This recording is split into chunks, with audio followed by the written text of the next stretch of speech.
this lesson, we're going to cover Unit 7, Acquisition 3 on titrations.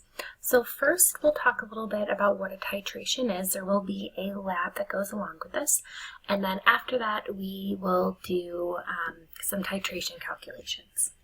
So first, what are titrations and why do we do them? Titrations are used to determine the concentration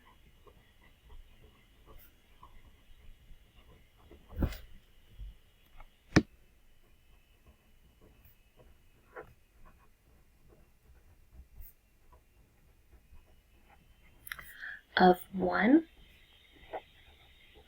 of the reactants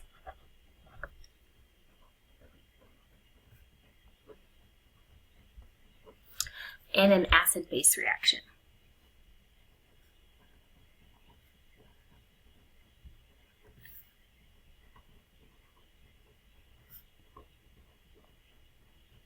So specifically, we are going to look at acid-base titrations.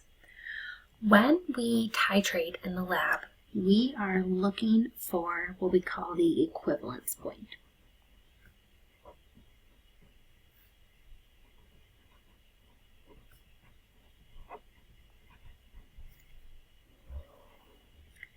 Equivalence point has a nice fancy definition. The point at which stoichiometrically equivalent quantities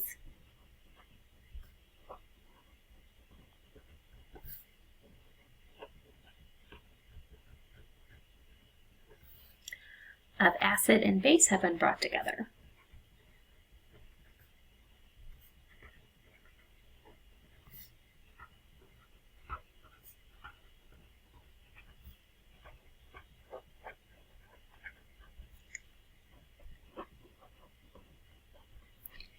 So equivalence point, the point at which stoichiometrically equivalent quantities of acid and base have been brought together.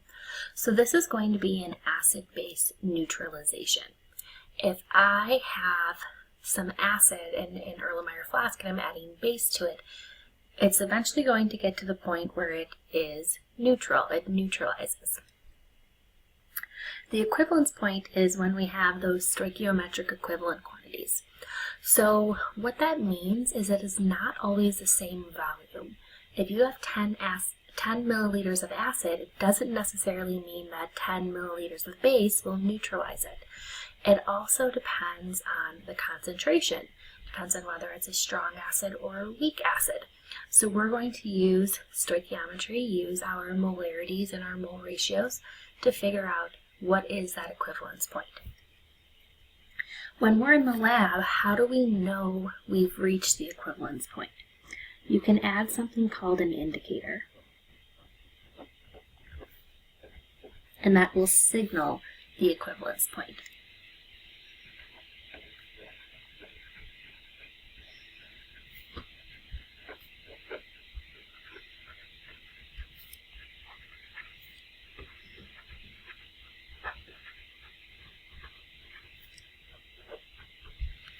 So the indicator is going to change colors. So in the lab that we are going to do, we're going to use phenolphthalein, and once we reach that end point, our solution is going to turn pink. So that will indicate that we are at that end point.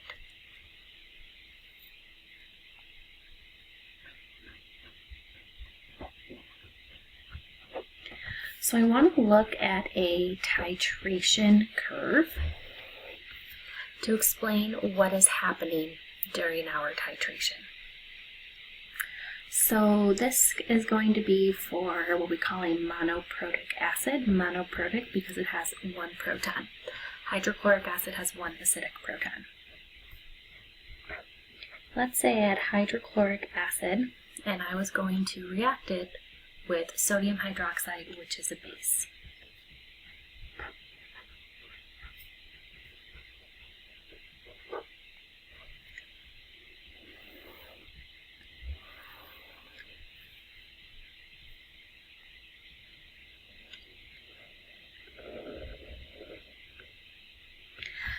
So I'm going to have an Erlenmeyer flask, and in that flask I'm going to have a certain volume of hydrochloric acid. And then we're going to use a piece of lab equipment called a burette. Burette allows us to add a very precise volume. We can record it drop by drop. We record burettes to the 100ths place. So it is very accurate. And we are going to have sodium hydroxide in that burette. We are going to drop the base. So let's say we recorded some data. We are going to record the pH as we add milliliters of sodium hydroxide. So we'll add 1 milliliter of sodium hydroxide, record the pH. Add another milliliter, record the pH. Our pH scale goes up to 14.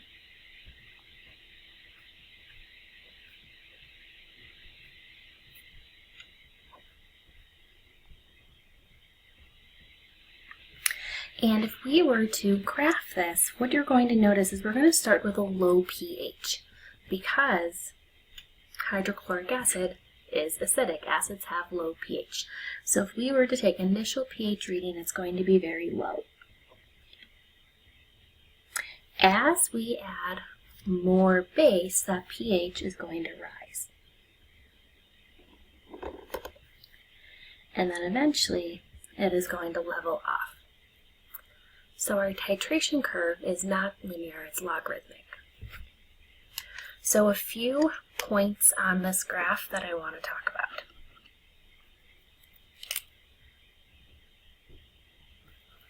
Point A, we'll call that our starting point.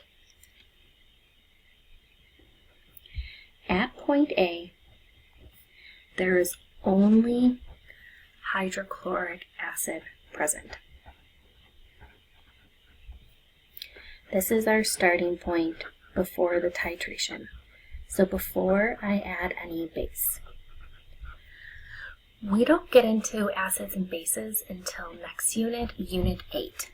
But a few things that I want to point out so you can understand why the curve looks the way that it does. This is an acidic solution. Hydrochloric acid is an acid. So it's going to have a low pH. Acids have low pH. The reason they have a low pH is because there is a high concentration of hydrogen ions. Again, we'll get into this in Unit H, but the way that we calculate pH is by taking the negative log of H+.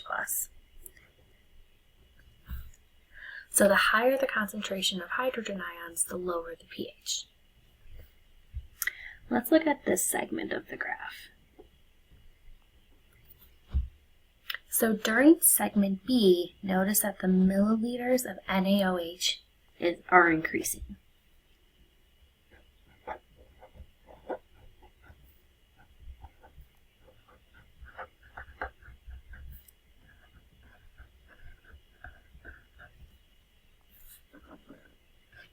So what happens? So hydrochloric acid is an aqueous solution. We know that aqueous solutions will dissociate.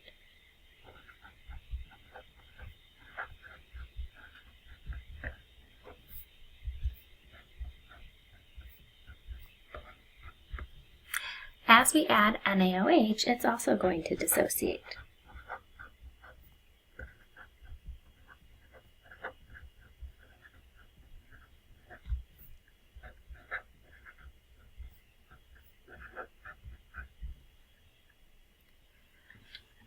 So what happens is we notice that the pH is starting to increase. Well, why would that happen? pH is a measure of the hydrogen ion concentration. So if the pH is going up, the hydrogen ion concentration has to be going down.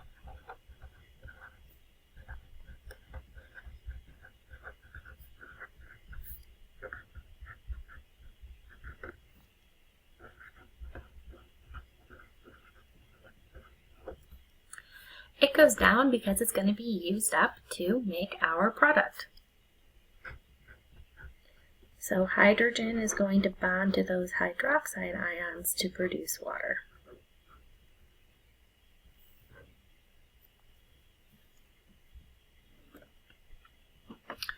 All right, last point that I want to talk about, point C.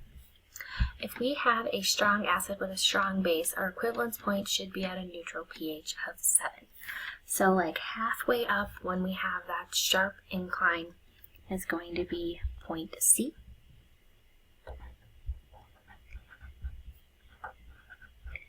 This is the equivalence point. This is going to be the point where those hydrogen ions, hydrogen H plus, is completely neutralized. We are at stoichiometrically equivalent quantities. At point C, H plus is completely neutralized by hydroxide. So that kind of explains what's going on with our titration. We would have an acid in an Erlenmeyer flask, and we can put a pH meter in that solution and record its pH. Acids are going to have low pHs because they have a high concentration of hydrogen ions. As we add base, the concentration of the hydrogen ions are going to decrease. As that concentration goes down, pH goes up. We will continue adding base into the acid until we reach the equivalent point, a point where H plus is completely neutralized by OH minus. If we are doing this in the lab, the way we would know that we've reached the equivalence point is we would have a color change based on the indicator that we chose. If we continue to add more NaOH, our solution would become basic. All right, so let's get to some calculations now. We're going to start with a few tips.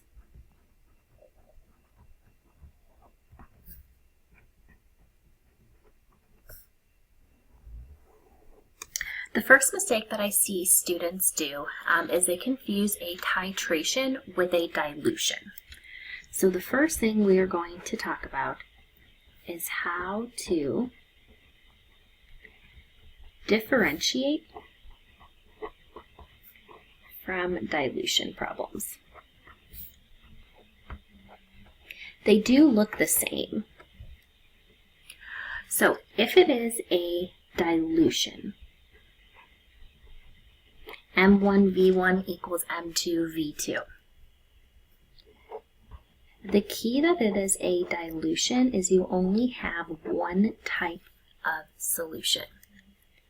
Let's say I had 6 molar HCl and we were diluting it down to 2 molar HCl. It is only one type of solution. If it were a titration,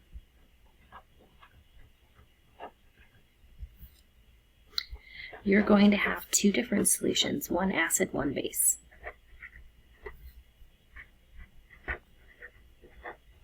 Like sodium hydroxide and hydrochloric acid.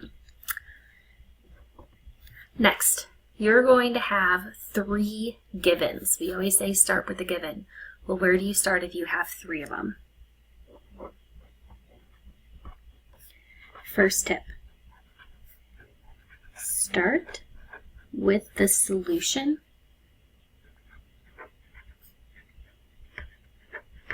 you know more about.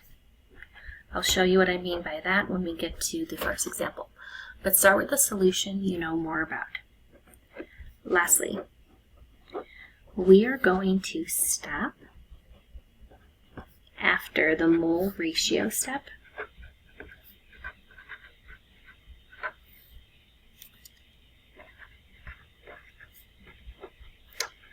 and plug that answer into our molarity equation. molarity is equal to moles per liter.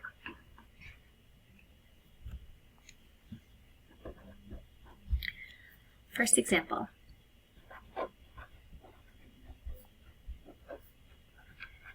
What is the concentration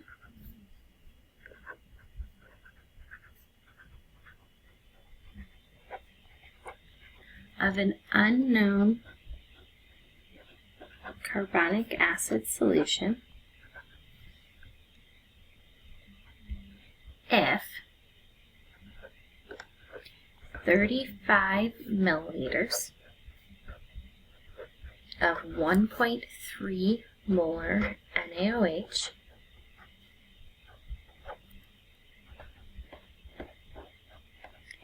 is needed to neutralize 15 milliliters of carbonic acid.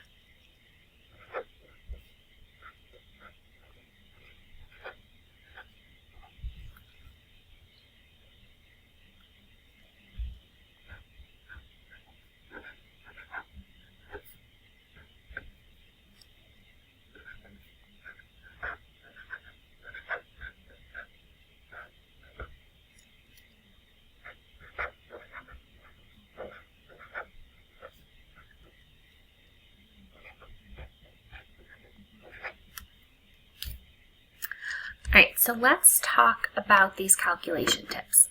So first, here's why students think they can do a dilution. Molarity, volume. Molarity, volume. Students see those four quantities and they want to plug it into M1V1 equals M2V2. In order for a dilution to work, it has to be the same solution because we have to have the same number of moles. This is not a dilution because I have two different solutions. So that is the key. If it is all of the same solution and you're just decreasing the concentration, use M1V1 equals M2V2. If I have two different solutions, we're going to use stoichiometry. Step 2, start with the solution you know more about. So, we are told that it takes 35 milliliters of 1.3 molar NaOH to neutralize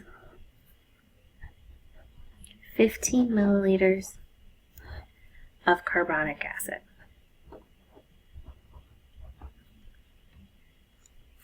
Start with the solution you know more about.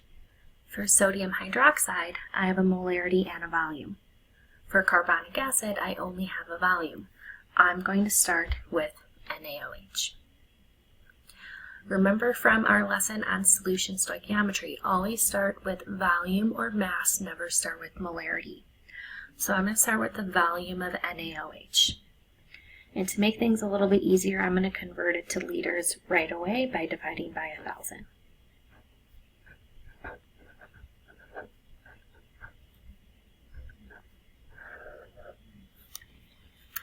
So I have 0.035 liters NaOH.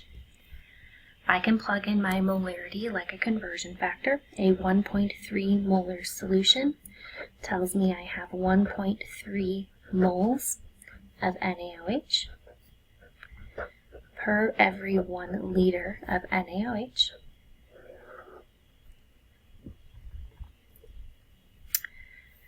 Next, we're solving for the concentration of carbonic acid. I'm starting with sodium hydroxide. I have two different substances, so I need a mole ratio. Both the unit and the substance have to cancel. So moles of NaOH go in the denominator. Whatever you're solving for always goes in the numerator. Last step. Stop after the mole ratio step. So I am going to stop and solve.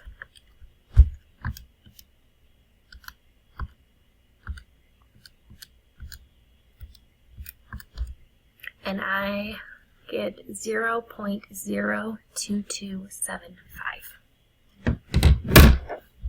We do not want to round yet. We don't want to round until we have our final answer.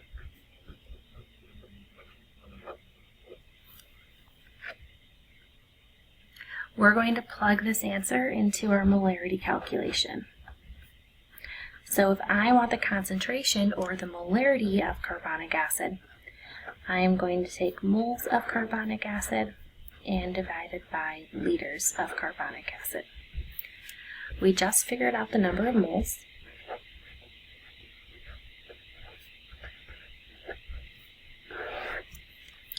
All I have to do is take the given volume from the problem and convert it to liters by dividing by 1,000.